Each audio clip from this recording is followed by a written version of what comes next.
আমার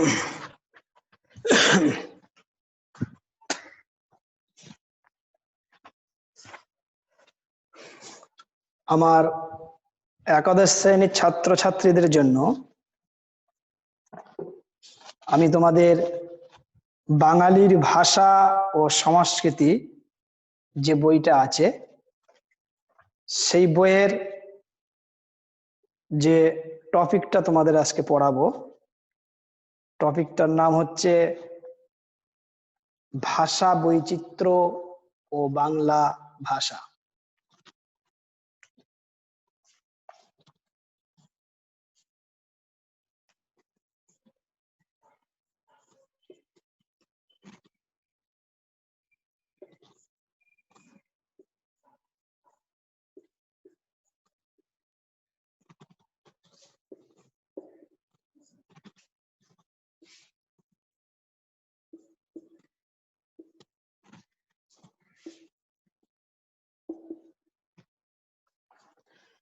এই বিষয়টা আজকে আমি তোমাদের পড়াবো।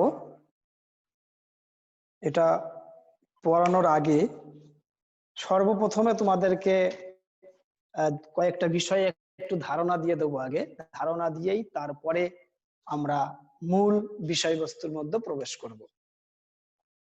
যেহেতু আমি তোমাদের আজকে পড়াবো যে ভাষা বৈচিত্র্য ও বাংলা ভাষা, তাহলে একটা জিনিস পরিষ্কার দেখতে পাচ্ছ যে আমরা ভাষার একটা বৈচিত্র্য পড়ব এবং বাংলা ভাষা পড়ব। তো বাংলা ভাষা এবং ভাষা বৈচিত্র্য বিষয়বস্তুটা জানার জন্য সর্বপ্রথমে জেনে নেব যে ভাষা কি বা ভাষার সংজ্ঞা কি। যদি এক কথাই বলি যে ভাষা কাকে বলে, কি বলবে স্বাভাবিকভাবেই? তাহলে ভাষা কি হবে? ভাষা হলো মানুষের ভাব প্রকাশক অর্থবহ ধ্বনি সমষ্টি। লিখছি আমি, ভাষা ভাষা হলো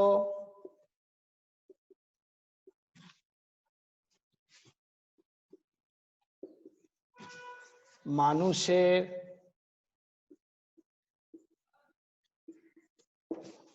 ভাব প্রকাশক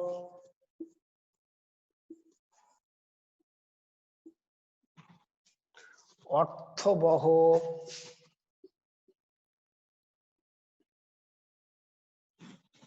ধ্বনি সমষ্টি।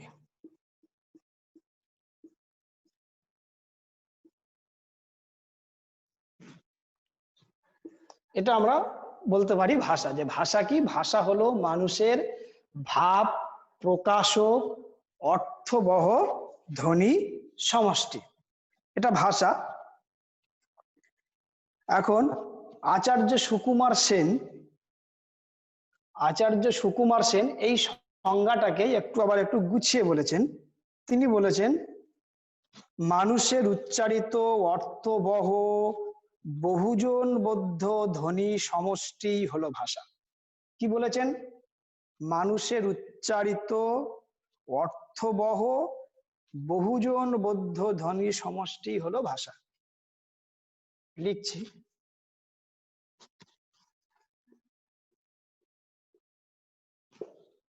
মানুষের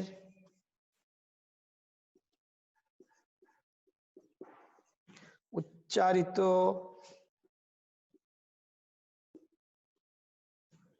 অর্থবহ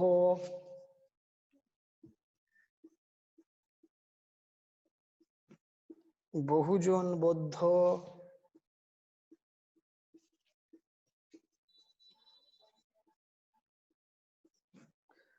ধ্বনি সমষ্টি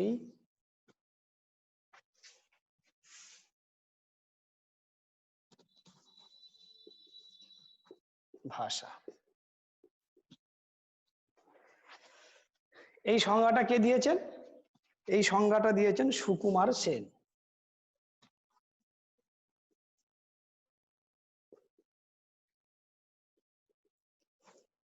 সুকুমার সেনের মতে এই সংজ্ঞা, যে মানুষের উচ্চারিত অর্থবহ বহুজনবদ্ধ ধ্বনি সমষ্টি হলো ভাষা।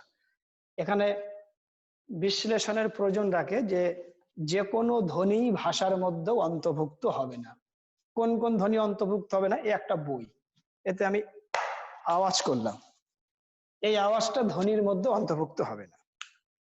একটা লোহার বা ধাতব দ্রব্য আঘাত করলাম, যে ধ্বনি হবে সেটা কিন্তু ভাষার অন্তর্ভুক্ত হবে না। পশু পাখির ডাক ধ্বনির অন্তর্ভুক্ত হবে না। কি হতে হবে? মানুষের কণ্ঠ থেকে বার হতে হবে, মানুষের কণ্ঠ থেকে বার হতে হবে, তার অর্থ থাকতে হবে। অর্থ ছাড়া সেই ধ্বনি ভাষার অন্তর্ভুক্ত হবে না। এবং সেটা কি করতে হবে, আরো কি হতে হবে, যে ধ্বনি মানুষের কণ্ঠ থেকে বেরোবে সেটা যেন বহুজন বুঝতে পারে, বহুজন বদ্ধ, অর্থাৎ অনেকেই সেই ধ্বনির অর্থ বুঝবে। এবার যদি আমরা সংক্ষেপে, এই যে ভাষা হলো মানুষের ভাব প্রকাশক অর্থবহ ধ্বনি সমষ্টি বললাম, বা সুকুমার সেনের যে মত বললাম মানুষের উচ্চারিত অর্থবহ বহুজন বদ্ধ ধ্বনি সমষ্টি ভাষা, এটা থেকে যদি আমরা কয়েকটা বৈশিষ্ট্য নির্ধারণ করি তাহলে ভাষার বৈশিষ্ট্যের মধ্যে কি কি থাকবে।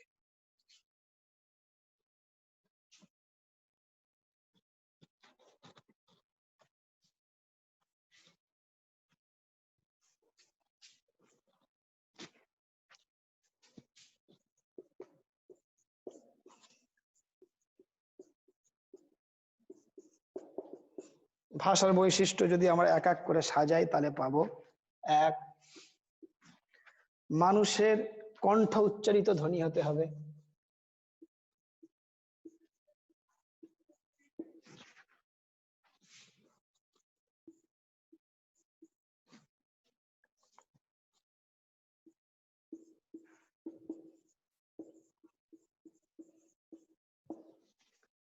মানুষের কণ্ঠোচ্চারিত ধ্বনি।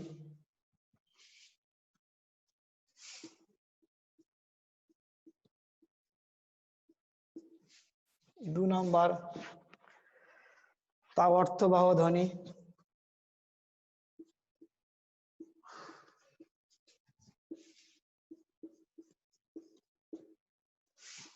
তিন নম্বর, তা বহুজন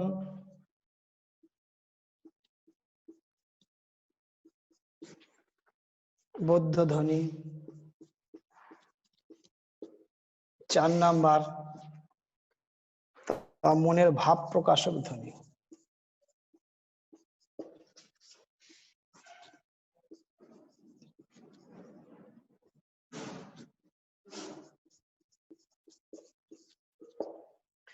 অর্থাৎ যে ভাষার যে সংজ্ঞা দেওয়া হয়েছে সেই সংজ্ঞার ভিত্তিতে ভাষার যে বৈশিষ্ট্য আমরা পেলাম, এক নম্বর যে ধ্বনির কথা আমরা বলেছি, সেই ধ্বনি কি হবে? মানুষের কণ্ঠোচ্চারিত ধ্বনি, যেটা অর্থবোধক বহুজন বদ্ধ, তাকে আমরা ভাষা বলেছি। সেই ধ্বনি মানুষের কণ্ঠ থেকে উচ্চারিত হতে হবে। দু নম্বর, তা অর্থবহ হতে হবে, অর্থ থাকতে হবে, অর্থ না থাকলে ভাষার ধ্বনি হবে না। তা বহুজন বদ্ধ হতে হবে, বহুজন বদ্ধ কথার অর্থ হচ্ছে অনেকেই তার অর্থ বুঝবে। তা মনের ভাব প্রকাশক ধ্বনি, অর্থাৎ আমি যে ধ্বনিটা প্রকাশ করব তা যেন আমার ভাব প্রকাশ করে। এটা গেল ভাষার বৈশিষ্ট্য। এই সাথে আরো দুটো জিনিস জেনে নিয়ে আমরা ভাষা বৈচিত্র্যের মধ্যে ঢুকবো, কারণ এই কটা বিষয় যদি আমরা না জানি তাহলে আমরা ভাষা বৈচিত্র্যের মধ্যে যে পরিপূর্ণ ধারণা লাভ করতে পারবো না।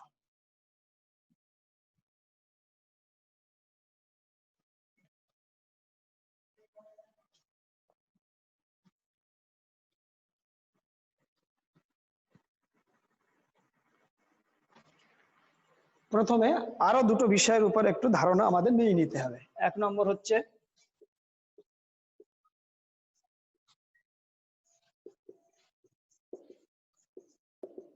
ভাষা তত্ত্ব, দু নম্বর হচ্ছে ভাষা বিজ্ঞান।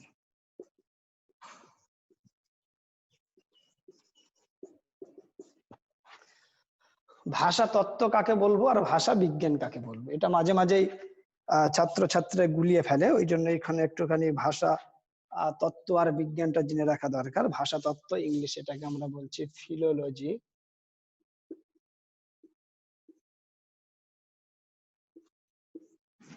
এটাকে বলছি লিঙ্গুইস্টিক।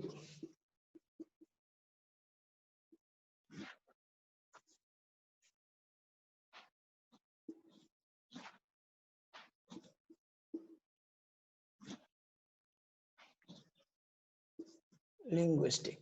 ভাষা তত্ত্ব ফিলোলজি আর ভাষা বিজ্ঞান হচ্ছে লিঙ্গুইস্টিক। ভাষা তত্ত্বের মধ্যে কি থাকে?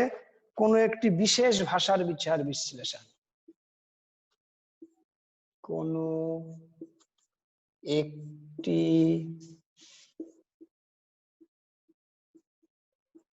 বিশেষ ভাষার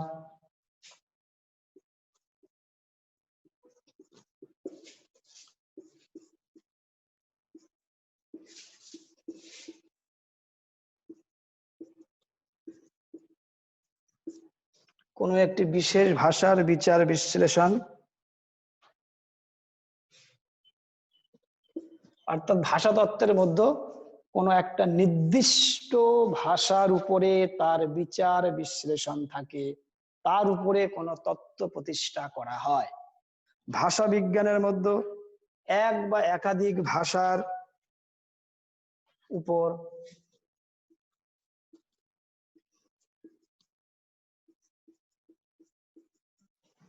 এক বা একাধিক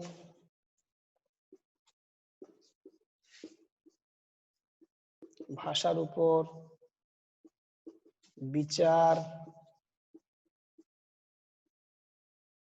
বিশ্লেষণ।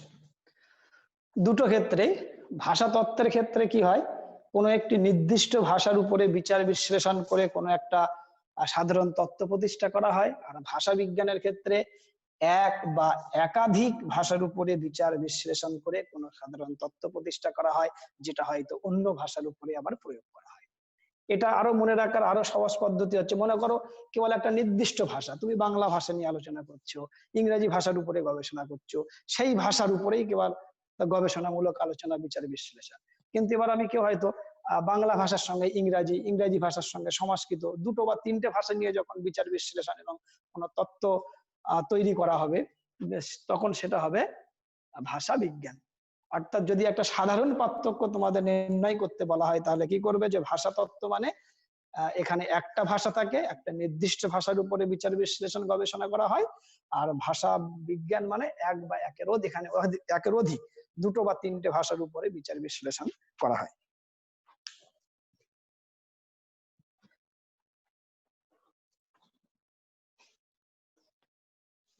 এ পর্যন্ত আমরা জেনেছি। এটা জানার পরেই আমরা আমাদের যে আজকে যে মূল টপিক যেটা লিখেছিলাম, ভাষা বৈচিত্র্য ও বাংলা ভাষা, এটার মধ্যে আলোচনা করব। এটা জানার আগে আমরা রবীন্দ্রনাথের সেই বিখ্যাত উক্তিকে একটু স্মরণ করে নিই।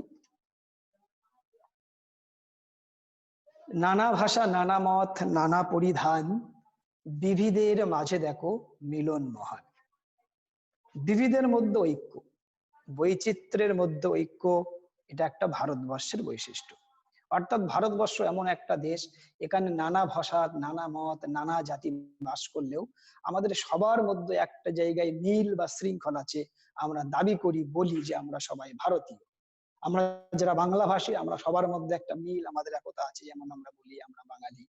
ঠিক ভাষার মধ্যেও নানা রকম বৈচিত্র্য আছে, পার্থক্য থাকলেও ভাষার মধ্যেও কিন্তু একটা জায়গায় আবার মিল আছে, শৃঙ্খলা আছে।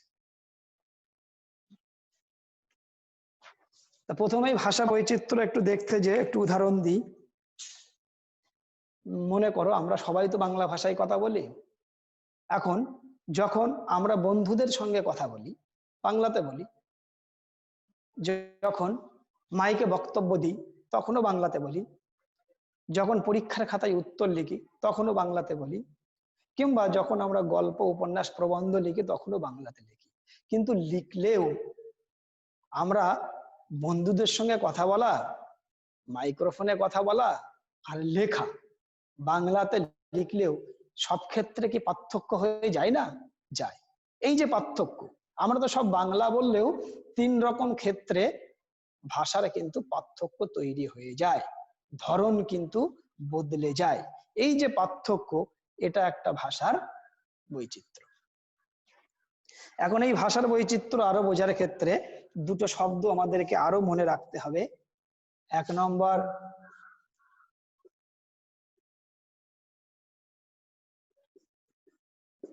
এককালীন ভাষাতত্ত্ব, 2 নাম্বার দ্বিকালীন ভাষাতত্ত্ব। এককালীন ভাষাতত্ত্ব এবং দ্বিকালীন ভাষাতত্ত্ব, ভাষা বৈচিত্র্যতে শব্দ দুটো তোমরা পাবে। তাই এককালীন ভাষাতত্ত্ব কাকে বলবো আর দ্বিকালীন ভাষাতত্ত্ব কাকে বলবো? এককালীন ভাষাতত্ত্ব একটা ভাষার নির্দিষ্ট সময়বৃত্তের মধ্যে, একটা ভাষার নির্দিষ্ট সময়বৃত্তের মধ্যে তার যে ধ্বনি এবং রূপ নিয়ে যে আলোচনা, ভাষার ধ্বনি ও রূপ, ধ্বনি নিয়ে রূপ নিয়ে যে আলোচনা, তাকে বলা হয় এককালীন ভাষাতত্ত্ব। দ্বিকালীন ভাষাতত্ত্বটা কি? যে একটা ভাষার একটা নির্দিষ্ট সময়বৃত্তের সঙ্গে আর একটা ভাষার নির্দিষ্ট সময়বৃত্তের যে তুলনামূলক বা বৈপরীত্যময় যে আলোচনা করা হয়, তাকে বলা হয় দ্বিকালীন ভাষাতত্ত্ব। এটাকে আরো পরিষ্কার করে বোঝার জন্য আমি অনুবন্ধ পদ্ধতির সাহায্য নেব। অনুবন্ধ পদ্ধতির সাহায্য দিয়ে এটাকে আরো একটু পরিষ্কার করা যাবে যে এককালীন ভাষাতত্ত্ব কি এবং দ্বিকালীন ভাষাতত্ত্ব বা কি। স্বাভাবিকভাবেই তোমরা জানোই যে আমি অনুবন্ধ কথাটা বললাম। অনুবন্ধ পদ্ধতির কথার অর্থ হচ্ছে, আমি তোমাকে এখন বাংলা পড়াবো, বাংলা বোঝাচ্ছি, এখন এই বাংলার কনসেপ্টটা আরো পরিষ্কার করে দেওয়ার জন্য আমি জিওগ্রাফির সাহায্য নিচ্ছি। জিওগ্রাফির সাহায্যে তোমাকে এখন বাংলা বোঝাবো। এটা সবাই আমরা জানি যে কোনো নদী স্বাভাবিকভাবেই যখনই উৎপত্তি হয়, সব পার্বত্য অঞ্চল থেকে নদীর উৎপত্তি হয়। কেন নদীর কথা বলছি? যে ভাষার সঙ্গে যে জিনিসটার সব থেকে বেশি মিল আছে, এবং ভাষাতাত্ত্বিকরা ভাষাকে যার যে প্রবাহের সঙ্গে তুলনা করেছেন সেটা হচ্ছে নদী। যে একটা বহমান নদী আর যেমন বয়ে চলে, তেমনি ভাষাও কিন্তু বহমান, সে যুগ যুগ ধরে বয়ে আসছে। ইন্দো ইউরোপে থেকে ইন্দো ইরানীয় হয়ে যে 3000 বছরেরও বেশি সময় ধরে ভাষা যে নদীর মতো প্রবাহিত হয়ে আজকে এই জায়গাতে এসছে, প্রাচীন ভারতীয় আর্য, মধ্য ভারতীয় আর্য হয়ে, নব্য ভারতীয় আর্য হয়ে বাংলা, প্রাচীন বাংলা, মধ্য বাংলা, আধুনিক বাংলাতে যে আমরা এসে দাঁড়িয়েছি বা আধুনিক বাংলায় যে আমরা আছি, এটা কিন্তু একদিনে আসেনি, নদীর মতো প্রবাহিত হয়ে এসছে। ওই জন্য নদীর সাহায্যে ভাষার আমি এককালীন এবং দ্বিকালীন তত্ত্বের কথাটা একটু আলোচনা করব। একটা নদী যেমন পাহাড় থেকে উৎপন্ন হয়ে বঙ্গোপসাগরে যে মেছে,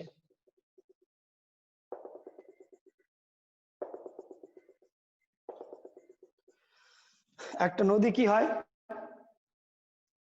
কোন পাহাড় পর্বত থেকে উৎপন্ন হয়ে যে জায়গাটায় মেশে সেটা হচ্ছে সমুদ্র। এর নিচেরটাকে মনে করো তোমরা সমুদ্র। এখন নদীকে তো আমরা ভাঙতে পারি বিভিন্ন ভাবে, যে একটা পার্বত্য প্রবাহ,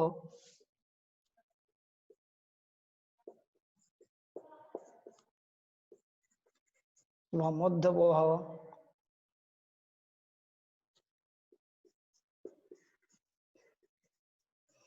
আর একটাকে ভাঙতে পারি নিম্ন প্রবাহ।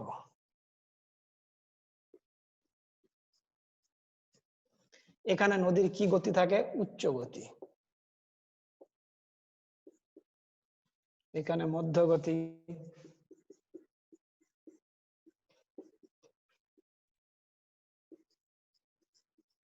এখানে থাকে নিম্ন গতি। তা স্বাভাবিকভাবেই আমি তো আলোচনা করতে পারি নদীর কেবলমাত্র এই জায়গা থেকে এই জায়গাটুকু নিয়ে, অর্থাৎ কতটা উচ্চ গতি আছে, পার্বত্য প্রবাহ কোন অঞ্চল থেকে কোন অঞ্চল পার্বত্য প্রবাহ আছে, শুধু এটুকু যেমন আলোচনা করতে পারি, তেমনি কোন জায়গা থেকে কোন জায়গা পর্যন্ত মধ্য প্রবাহ বা নদীর মধ্য গতি আছে এটা আলোচনা করতে পারি আলাদা করে, কিংবা কোন জায়গা থেকে কোন জায়গায় নদীর নিম্ন প্রবাহ বা নিম্ন গতি আছে, সমতল ভূমিটা নিয়ে আলোচনা করতে পারি। তাহলে আমি এটা এই কারণেই বলছি, কেবলমাত্র নদীর পার্বত্য প্রবাহ যেমন আলোচনা করতে পারি, কেবলমাত্র নদীর মধ্য গতি বা মধ্য প্রবাহ আলোচনা করতে পারি, কেবলমাত্র নিম্ন প্রবাহ আলোচনা করতে পারি, স্বাভাবিক। ঠিক তেমনি আমি তো একটার সঙ্গে আর একটা তুলনাও করতে পারি, অর্থাৎ উচ্চ গতির সঙ্গে নিম্ন গতির কি কি পার্থক্য আছে, এখানে কি কি বৈশিষ্ট্য ধারণ করে, এখানে কি কি বৈশিষ্ট্য ধারণ করে, বা মধ্য গতির সঙ্গে উচ্চ গতির পার্থক্য, এদের বৈপরীত্য সবই আলোচনা করতে পারি। তাহলে একটা যখন আলোচনা করব, একটা নিয়ে আলোচনা করতে পারি, দুটো নিলে দুটো নিয়েও আলোচনা করতে পারি। এই কারণেই কেন নিচ্ছি, যে আমি যে ইতিপূর্বে যে দুটো শব্দ ব্যবহার করেছিলাম, যে ভাষার এককালীন ভাষাতত্ত্ব,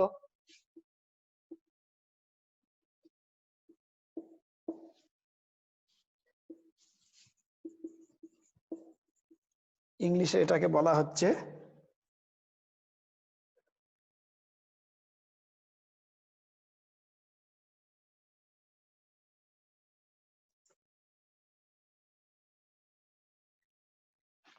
এটা থাকে 2 নম্বর হচ্ছে এককালীন ভাষাতত্ত্ব, অর্থাৎ যেটা সংজ্ঞায় আমি বলেছিলাম, ভাষার ধ্বনি এবং রূপ নিয়ে একটি নির্দিষ্ট সময় বৃত্তে, ভাষার ধ্বনি এবং রূপ নিয়ে একটি নির্দিষ্ট সময় বৃত্তের ভাষার যে আলোচনা, ভাষার মূল জিনিস ধ্বনি এবং রূপ নিয়ে। ঠিক মনে করো নদীর মতো, যে নদীর এই জায়গা থেকে এই জায়গা পর্যন্ত আমি আলোচনা করলাম, একটা নির্দিষ্ট জায়গা নিয়ে নিলাম।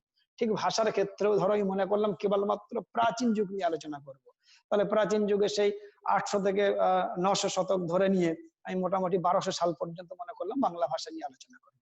তাহলে একটা নির্দিষ্ট সময় বৃত্ত নিলাম 800 থেকে 1200।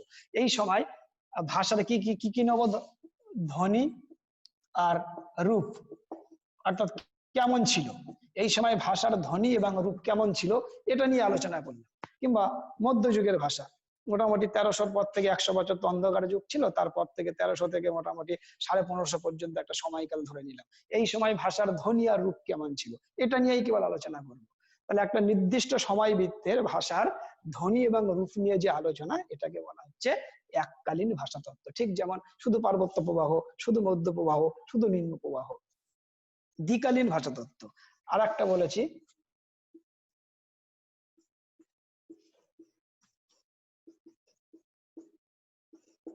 দ্বিকালীন ভাষাতত্ত্বটা কি, অর্থাৎ ঠিক এখানে যেমন তুলনামূলক বা পার্থক্য আলোচনা করতে যে একটার সঙ্গে আর একটা নিয়েছিলাম, পার্বত্য প্রবাহের সঙ্গে মধ্য প্রবাহ নিয়ে আলোচনা করব।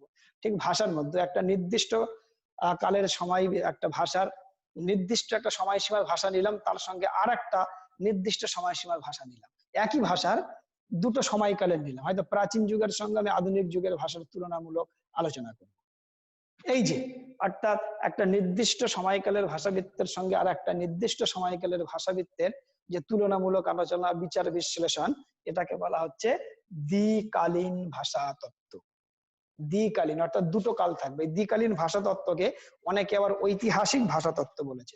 কেন যে দ্বিকালীন ভাষাতত্ত্ব ঐতিহাসিক ভাষাতত্ত্ব হয়ে যাচ্ছে? কেন এই কারণে হয়ে যাচ্ছে, মনে করো যে আমি ভাষার আধুনিক যুগকে নিলাম একেবারে, আধুনিক যুগ নিয়ে আমি আর একটা যুগ নিলাম, সেটা আমি হয়তো প্রাচীন যুগ নিলাম। তাহলে যখনই আমি প্রাচীন পিছনে যাচ্ছি, তার মানে ইতিহাসের দিকে যাচ্ছি, পিছনে হাঁটতে হচ্ছে। তাহলে একটা প্রাচীন যুগের ভাষা, একটা নব্য যুগের ভাষা নিয়ে আলোচনা করলাম, তার মানে আমাকে পিছনে হাঁটতে হচ্ছে, ঐতিহাসিক কালের ভাষা নিচে হচ্ছে। এই জন্য এটাকে ঐতিহাসিক ভাষাতত্ত্ব বলা হয়। কিংবা যদি আমি মনে করি মধ্যযুগের সঙ্গে আধুনিক যুগের ভাষা আলোচনা করবো, তাহলে মধ্যযুগ পিছনে হাঁটতে হচ্ছে এবং আধুনিক যুগের ভাষা নিচ্ছে, এখানেও পিছনে হাঁটতে হচ্ছে, ঐতিহাসিক কালের ভাষা নেওয়া হচ্ছে। এই জন্য দ্বিকালীন ভাষাতত্ত্বের আর এক নাম হচ্ছে ঐতিহাসিক ভাষাতত্ত্ব। এককালীন ভাষাতত্ত্ব, এটাকে ইংলিশে যেটাকে বলা হয়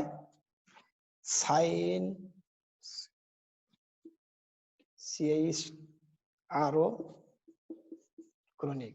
আর দ্বিকালীন ভাষাতত্ত্বকে ইংলিশে বলা হয় ডায়াক্সিয়ার ক্রনিক। ইংলিশ শব্দগুলো মনে রাখতে হবে, অনেক সময় বাংলা শব্দের পরিবর্তে কখনো কখনো ইংলিশ শব্দ দিয়ে দিচ্ছে। তাহলে এটুকু আমাদের ক্লিয়ার হলো যে এককালীন ভাষাতত্ত্ব এবং দ্বিকালীন ভাষাতত্ত্ব।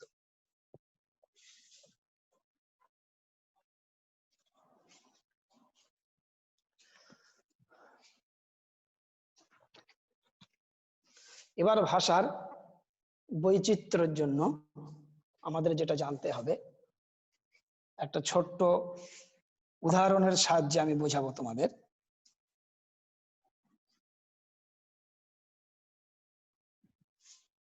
যে ভাষা, আমরা যে বাংলা ভাষা কথা বলি, এই ভাষা তো কেবল একটুখানি নয়, এক অল্প একটুখানি সীমাবদ্ধ অঞ্চলের মানুষ কথা বলে না, বিস্তীর্ণ অঞ্চলের মানুষ কথা বলে।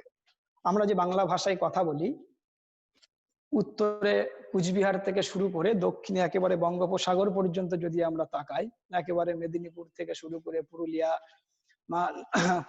মানভূম, সিংভূম, এদিকে বাঁকুড়া, বর্ধমান, হাওড়া, হুগলি, 24 পরগনা, মুর্শিদাবাদ, নদিয়া, মালদা, দিনাজপুর, জলপাইগুড়ি, কোচবিহার, সমগ্র ডিস্ট্রিক্ট জুড়ে আমরা যে ভাষাগুলো কথা বলি সবাই কিন্তু বাংলা বলি। কিন্তু বাংলা ভাষায় কথা বললেও এই বাংলা ভাষার মধ্যে পার্থক্য আছে। কেমন পার্থক্য আছে? যেমন একই স্কুলের মাস্টাররা আমরা যেমন একসঙ্গে কথা বললেও যেমন একই রকম ভাবে বলি না, আমাদের মাস্টারমশাইদের মধ্যেও পার্থক্য থাকে, তেমনি অঞ্চল ভেদেও দেখা যাবে ভাষার মধ্যে কিছু পার্থক্য ফুটে উঠেছে। অর্থাৎ কুচবিহার লোক যে ভাষায় কথা বলছে, মালদার মানুষ তার থেকে অন্য ভাষায় কথা বলছে, দক্ষিণবঙ্গের মানুষ তার থেকে অন্য ভাষায় কথা বলছে, মেদিনীপুর সাইডের মানুষ অন্য ভাষায় কথা বলছে। কেন? সবাই তো বাংলা বলছে, কিন্তু তবুও অঞ্চল ভেদে ভাষার মধ্যে একটা কিন্তু পার্থক্য ফুটে উঠেছে। এই যে ভাষার অঞ্চল ভেদে ভাষার মধ্যে পার্থক্য ফুটে ওঠা, এটাকে ভাষাতাত্ত্বিকরা নাম দিয়েছেন উপভাষা।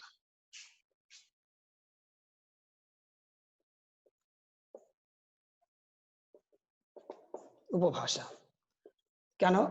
মনে করো প্রথমে একটা নির্দিষ্ট সীমাবদ্ধ অঞ্চলের মানুষ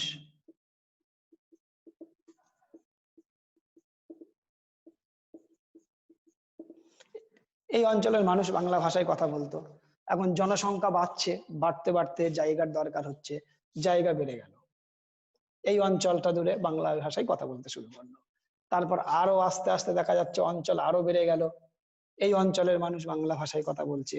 আরো জনসংখ্যা বাড়ছে, দেখা যাচ্ছে অঞ্চল আরো বেড়ে গেল, তাহলে সবাই বাংলা ভাষায় এখানে কথা বলছো, আস্তে আস্তে অঞ্চল বাড়ছে, অঞ্চল বাড়ছে, অঞ্চল বাড়ছে। অর্থাৎ বাংলা ভাষায় সবাই কথা বললেও যখন বিস্তীর্ণ অঞ্চল জুড়ে ছড়িয়ে পড়ছে, একই ভাষাভাষীর মানুষ কিন্তু বিস্তীর্ণ অঞ্চল জুড়ে ছড়িয়ে গেছে, এই যখনই কোনো ভাষা বিস্তীর্ণ অঞ্চল জুড়ে ছড়িয়ে যায় তখন অঞ্চল ভেদে অর্থাৎ মনে করে এটা আমি 1 নম্বর অঞ্চল, 2 নম্বর, 3 নম্বর, 4 নম্বর দেখালাম, এই অঞ্চল ভেদে ভাষার মধ্যে কিছু পার্থক্য ফুটে ওঠে। অর্থাৎ এই অঞ্চলের মানুষ, তাদের দেখা যাবে একরকম আঞ্চলিকতার টান আছে, এই রকম মানুষের ভাষার একরকম টান আছে, এই রকম অঞ্চলের মানুষের একরকম টান আছে, এই অঞ্চলের মানুষের একরকম ভাষার টান আছে। অর্থাৎ একটা ভাষা যখন বিস্তীর্ণ অঞ্চল জুড়ে ছড়িয়ে পড়ে তখন সেই ভাষার মধ্যে অঞ্চল ভেদে কিছু স্বতন্ত্র বৈশিষ্ট্য ফুটে ওঠে, কিছু স্বতন্ত্র বৈশিষ্ট্য। এটা বিশেষ করে ধ্বনি এবং রূপের ক্ষেত্রে এই পার্থক্যটা ফুটে ওঠে। কিসের ক্ষেত্রে? ধ্বনি এবং রূপের ক্ষেত্রে। ধ্বনি এবং রূপের ক্ষেত্রে এই যে অঞ্চল ভেদে ভাষার মধ্যে কিছু স্বতন্ত্র যে পার্থক্য ফুটে ওঠে, এটাকেই বলা হচ্ছে উপভাষা। একটা ছোট্ট উদাহরণ দিই, যেমন মালদার মানুষের একটা বড় বৈশিষ্ট্য আছে, যেখানে র নেই সেখানে তারা র নিয়ে চলে আসে, এবং যেখানে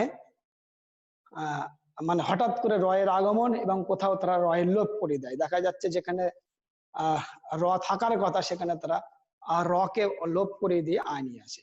বাংলাদেশের মানুষের একটা যেমন বিশেষ বৈশিষ্ট্য আছে, তারা তালবুসের জায়গায় হ উচ্চারণ করে। উত্তরের দিকের মানুষের তাকা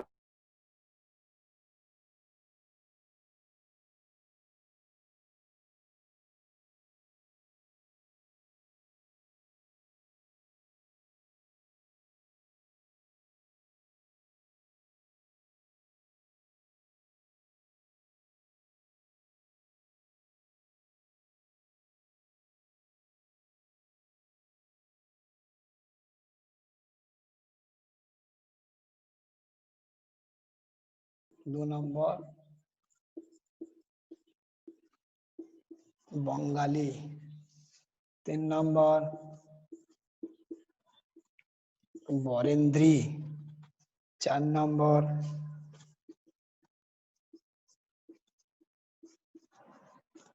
রাজবংশী বা কামরূপী,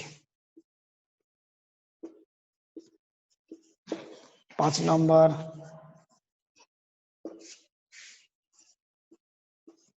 ঝাড়খণ্ডী।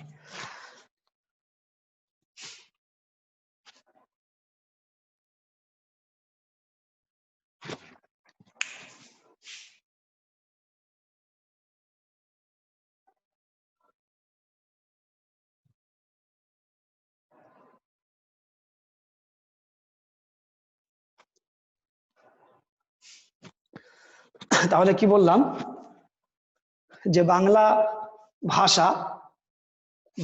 ভাষার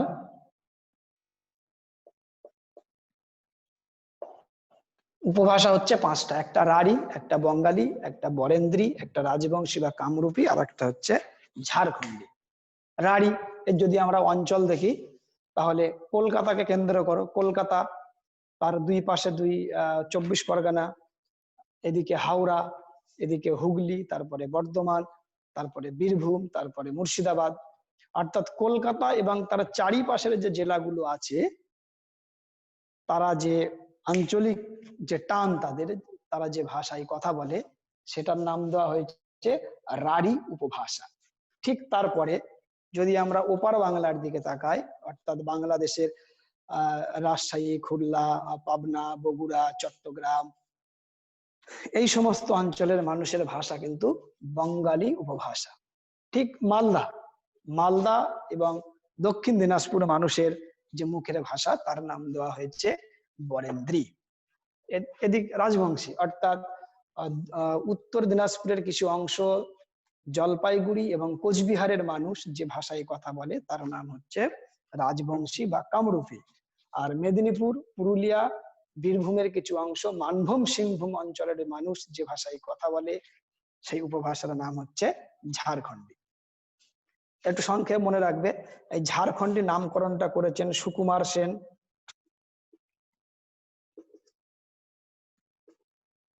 সুকুমার সেন ঝাড়খণ্ডী নামকরণটা করেছেন। রাজবংশী বা কামরূপী, অনেকে বলেন যে কামরূপ অঞ্চলের ভাষা ব্যবহার করে বলে এই ভাষার নামকরণ কামরূপী। কামরূপ অঞ্চলের ভাষা ব্যবহার করে বলে অনেকে বলেছেন এর নাম কামরূপী। বরেন্দ্রী সৃষ্টির পিছনে মত দিয়েছেন যে এদিকে বঙ্গালী এবং বিহারীর মিশ্রণে তৈরি হয়েছে বরেন্দ্রী, ওই জন্য নামকরণটা বরেন্দ্রী বলা হয়েছে। আর বঙ্গালী আছে, বাংলাদেশে বেশিরভাগ কথাটা বলে, আর এদিকে হচ্ছে রাঢ়ী। তাহলে আমরা পাঁচটা উপভাষা জানলাম। এই পাঁচটা উপভাষার মধ্যে যে ভাষাটা মান্যতা পেয়েছে, স্ট্যান্ডার্ড হিসেবে যাকে গ্রহণ করা হয়েছে, বই খাতা কাগজপত্রে যেটা লেখা হয়, সংবাদপত্রে যেটা স্থান পেয়েছে, যে ভাষায় লেখা হয়, সেটা কিন্তু নাম হচ্ছে রাঢ়ী। স্বাভাবিকভাবে এবার প্রশ্ন উঠবে যে সবই তো বাংলা ভাষা এবং বাংলা ভাষার এগুলো প্রত্যেকটা উপভাষা, এর মধ্যে মান্যতা পেয়েছে, স্ট্যান্ডার্ড হিসেবে গ্রহণযোগ্যতা পেয়েছে রাঢ়ী। এখন এখানে প্রথমেই একটা প্রশ্ন উঠবে সর্বপ্রথম, যে আমরা তো সব বাংলা ভাষার বলছি এগুলো উপভাষা, তাহলে বাংলা ভাষা কোনটা? অ্যাকচুয়ালি বাংলা ভাষা যদি বলা হয়, এই ধারণাটা কিন্তু একটা কাল্পনিক মাত্র, এর কিন্তু প্রত্যক্ষ এবং ব্যবহারিক রূপ নেই। বাংলা ভাষার প্রত্যক্ষ এবং ব্যবহারিক রূপ যদি আমরা দেখি তাহলে সেটা দেখব সেগুলো হচ্ছে উপভাষা। অর্থাৎ এই পাঁচটা উপভাষাই হচ্ছে বাংলা ভাষার ব্যবহারিক এবং প্রত্যক্ষ রূপ। যেমন রাঢ়ী ব্যবহারিক একটা প্রত্যক্ষ রূপ, এটাই বাংলা। বঙ্গালীর যে ব্যবহারিক এবং প্রত্যক্ষ রূপ, এটাই বাংলা। বরেন্দ্রীর যে ব্যবহারিক এবং প্রত্যক্ষ রূপ, সেটাই বাংলা। রাজবংশের যে ব্যবহারিক এবং প্রত্যক্ষ রূপ, সেটাই বাংলা। ঝাড়খণ্ডের যে ব্যবহারিক এবং প্রত্যক্ষ রূপ, সেটাই বাংলা। অর্থাৎ এই পাঁচটা মিলেই হচ্ছে বাংলা ভাষা। এই যে নিখুঁত শুধু যে বাংলা ভাষা বলছি, এটা ঠিক কেমিস্ট্রির আইডিয়াল গ্যাসের মতো, এর কোনো কিন্তু নির্দিষ্ট নিদর্শন খুঁজে পাওয়া যাবে না। অর্থাৎ উপভাষাগুলি হচ্ছে কিন্তু বাংলা ভাষার ব্যবহারিক এবং প্রত্যক্ষ রূপ। এবার যে প্রশ্নটা আসবে, যে রাঢ়ী ভাষাকে বললাম মান্যতা পেয়েছে বা স্ট্যান্ডার্ড হয়েছে, প্রশ্ন উঠবে কেন? তাহলে এই যে বাকি চারটে উপভাষা আছে, এরা কি দোষ করেছে? এরা কেন মান্যতা পেল না? স্বাভাবিকভাবে প্রশ্ন উঠবে। এখন এই প্রশ্নের উত্তরে যেটা আছে, যে রাঢ়ী ভাষা যে মান্যতা পেয়েছে বা স্ট্যান্ডার্ড হিসাবে ওটাকে গ্রহণ করা হয়েছে, এই মান্যতার পেছনে দুটো কারণ আছে। এক নম্বর কারণ হচ্ছে রাজনৈতিক,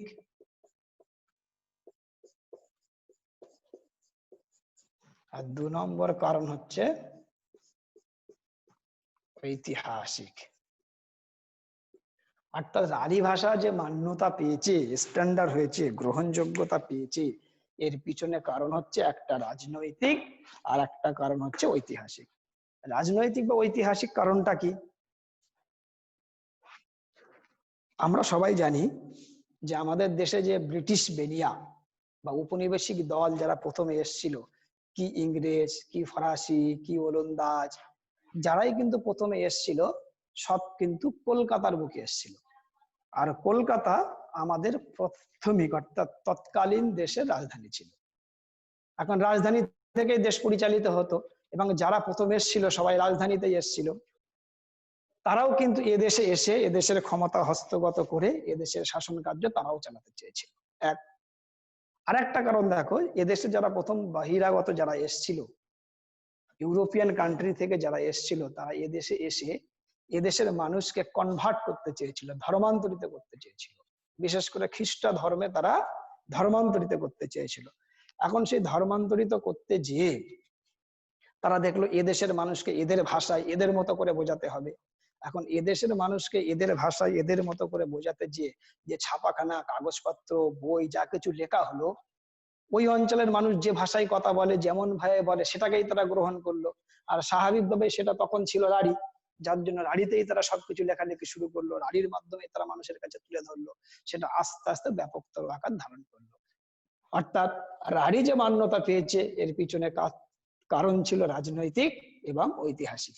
এখান থেকে এবার আরেকটা প্রশ্ন জাগবে যে বাকি যে 4টি উপভাষা তাহলে আছে, এরা তো মান্যতা পায়নি, তবে কি এরা কোনো অংশে রাঢ়ীর থেকে কম মূল্যবান? এরা কি হেয়? এদের কি মানমর্যাদা তার থেকে কম? উত্তরও কিন্তু না।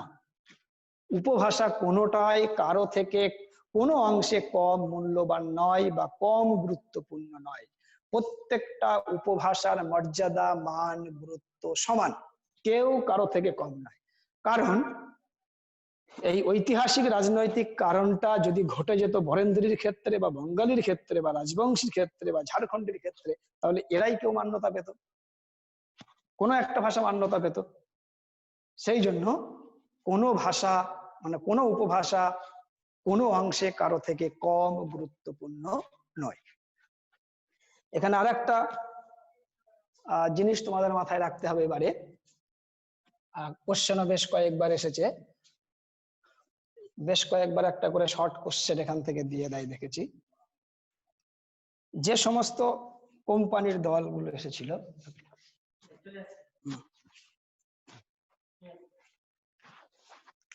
এক ইংরেজ, 2 পর্তুগিজ,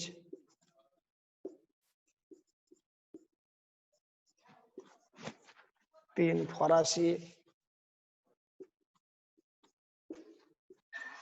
4 ওলন্দাজ।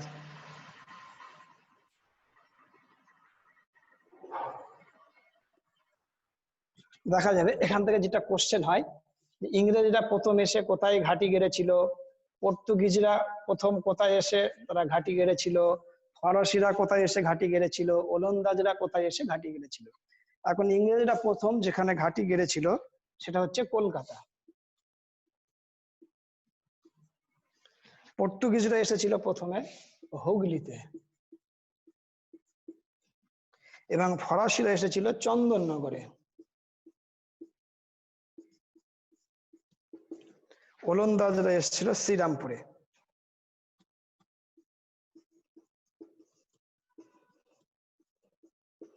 এই সমস্ত জায়গাগুলোতে এরা প্রথমে তাদের প্রভাব বিস্তার করেছিল, এটা মনে রাখতে হবে।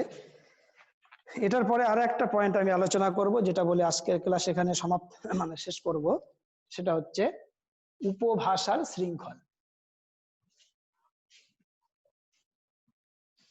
আমরা প্রথমেই একটা কথা বলেছিলাম যে রবীন্দ্রনাথের, যিনি ঘোষণা করেছিলেন যে নানা ভাষা, নানা মত, নানা পরিধান, বিবিধের মাঝে দেখো মিলন মহান। অর্থাৎ বৈচিত্র্যের মধ্যে ঐক্য, বিবিধের মধ্যে ঐক্য ভারতবর্ষের যেমন বৈশিষ্ট্য, ভাষার মধ্যেও যেমন এত বৈচিত্র্য, এত উপভাষা হলেও, এই ভাষা বাংলা ভাষা এর যেমন 5টা উপভাষা হলেও এর মধ্যে কিন্তু একটা জায়গায় মিলন আছে বা শৃঙ্খল আছে, যেটাকে বলা হয় উপভাষার শৃঙ্খল। প্রথমে একটু বুঝিয়ে দিই উদাহরণটা। মনে করো এই মুহূর্তে একজন যদি কোনো কুচবিহার অঞ্চলের ছেলে বা মেয়ে যদি তার ভাষায় কথা বলে, তাহলে দেখা যাবে মালদার ছেলে মেয়ে বুঝতে পারছে না। মালদার ছেলে মেয়ে যদি হুবহু তাদের সেই আঞ্চলিক ভাষায় কথা বলে, তাহলে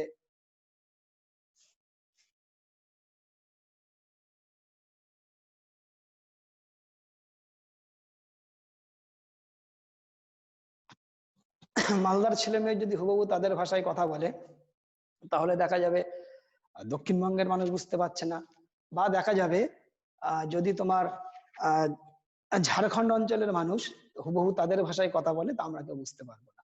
অর্থাৎ যেমন প্রত্যেকে তার আঞ্চলিক ভাষায় কথা বললে অনেকে যেমন কেউ বুঝতে পারবে না, কিন্তু একটা জায়গায় প্রত্যেকে বুঝতে পারবে।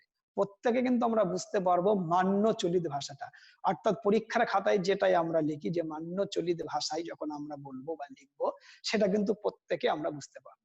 অর্থাৎ প্রত্যেকের আঞ্চলিকতার টান থাকলেও মান্য ভাষাটা আমরা প্রত্যেকে বুঝি, এই জায়গাটাই আমাদের মিল আছে। ঠিক এই জায়গা থেকেই উপভাষার শৃঙ্খল কথাটা এসেছে, যে উপভাষার শৃঙ্খল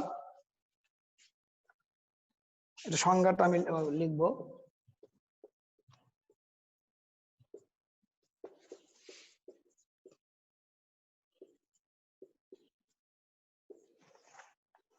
উপভাষার শৃঙ্খল, ইংলিশে এটাকে বলা হচ্ছে ডায়ালেক্ট।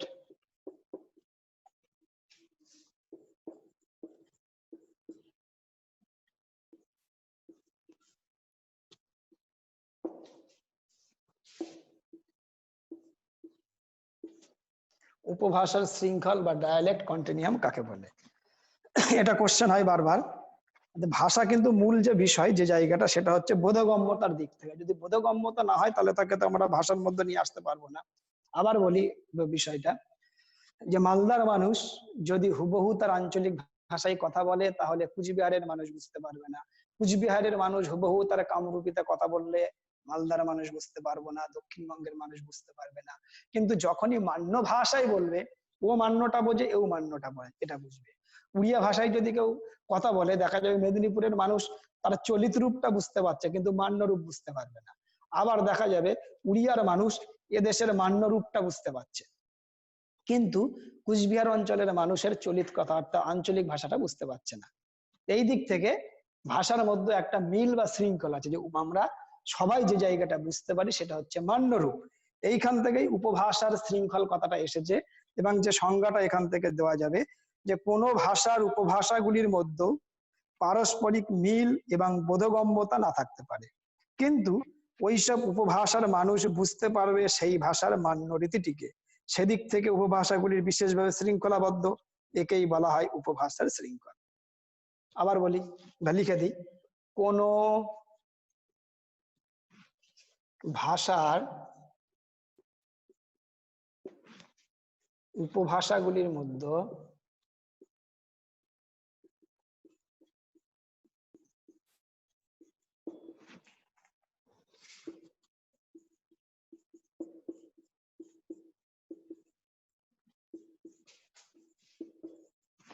পারস্পরিক মিল এবং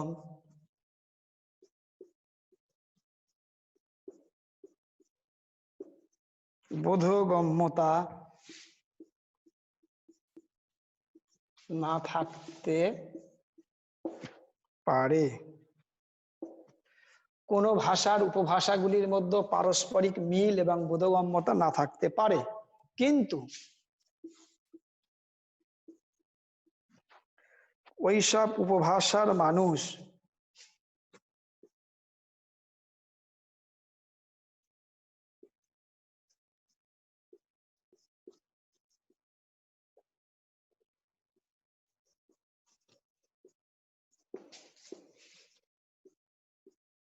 ওইসব উপভাষার মানুষ বুঝতে পারবে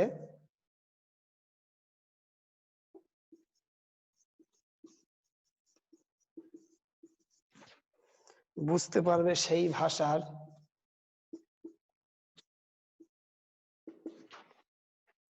মান্য রীতিটিকে।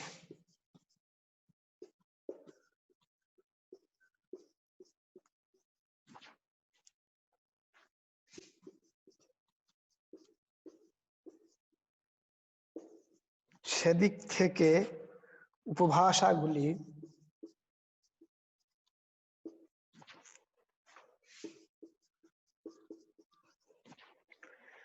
বিশেষভাবে শৃঙ্খলাবদ্ধ।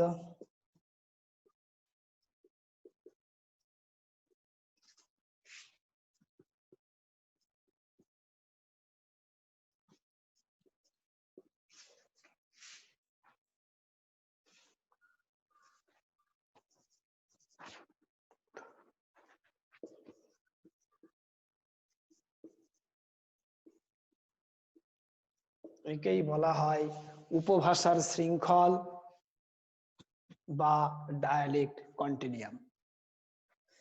আবার বলছি, কোনো ভাষার উপভাষাগুলির মধ্যে পারস্পরিক মিল এবং বোধগম্যতা না থাকতে পারে, কিন্তু ওইসব উপভাষার মানুষ বুঝতে পারবে সেই ভাষার মান্য রীতিটিকে। সেদিক থেকে উপভাষাগুলি বিশেষভাবে শৃঙ্খলাবদ্ধ। একেই বলা হয় উপভাষার শৃঙ্খল বা ডায়ালেক্ট কন্টিনিউয়াম। এই পর্যন্তই থাকছে। এর পরের দিন নেক্সট ক্লাসে আবার বাকিটা আলোচনা করা হবে। সকলকে ধন্যবাদ।